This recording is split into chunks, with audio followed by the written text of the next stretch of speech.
Readily نے کہا مجھے لگتا ہے کہ طالبان اگر اسی حکمت عملی سے چلتے رہے تو انشاءاللہ مسجد اقصی بھی ایک دن آزاد ہو جائے گی۔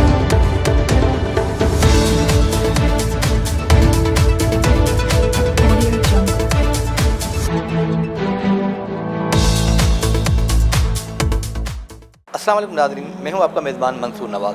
برطانوی مشہور صحافی کا قبول اسلام 20 سال پہلے افغانستان میں طالبان کی حکومت تھی اور آج ایک مرتبہ پھر طالبان نے افغانستان کو اسلامی ریاست کے اصولوں کے مطابق ڈھالنے کی کوشش کی ہے، جس کی وجہ سے ان کو پوری دنیا دہشت گرد کہتی ہے، جبکہ ہر سکے کے دو پہلو ہوتے ہیں۔ ہم نے طالبان کے بارے میں وہ چیزیں تو دیکھی ہیں جو امریکہ حکومت نے ہمیں دکھائی ہیں، البتہ اس سکے کا دوسرا پہلو بھی ہے جو ہمیں ایک برطانوی صحافی ریڈلی نے بتایا ہے۔ وہ کہتی ہیں کہ ایک دن وہ مجھے پکڑ کر لے گئے، ایسے لگا کہ وہ میرے ساتھ زیادتی کریں گے، مجھے ماریں گے، مجھے زبردستی قید کریں گے، میری عزت پر انگلی اٹھائیں گے، مجھے بدنام کریں گے اور مجھ سے زبردستی اسلام بھی قبول کروائیں گے۔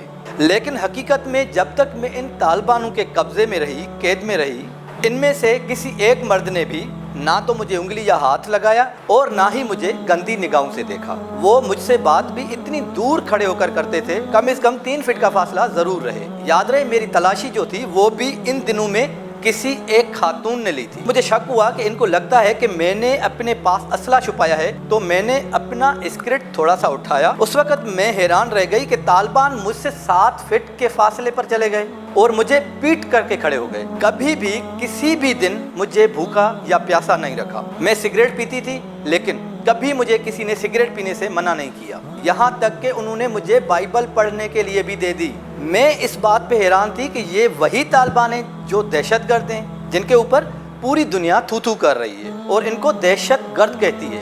یہ اتنے رحم دل، انصاف پسند اور عزت پسند لوگ ہیں۔ میں نے دوران قید ایک دن بھوک ہڑتال بھی کی تھی، لیکن انہوں نے مجھے طرح طرح کے کھانے پیش کر دیے اور میری ایک مہمان کی طرح آؤ بھگت۔ بتاتی چلوں کہ وہاں پر ایک دن میں بے ہوش ہو گئی۔ ان دنوں میں میرے لیے ڈاکٹر کا انتظام کیا، مجھ سے بات کی اور مجھے سمجھایا۔ اس دن مجھے یہ احساس ہوا کہ یہ لوگ سب سے اچھے ہیں، سب سے الگ ہیں اور بہت اچھے ہیں۔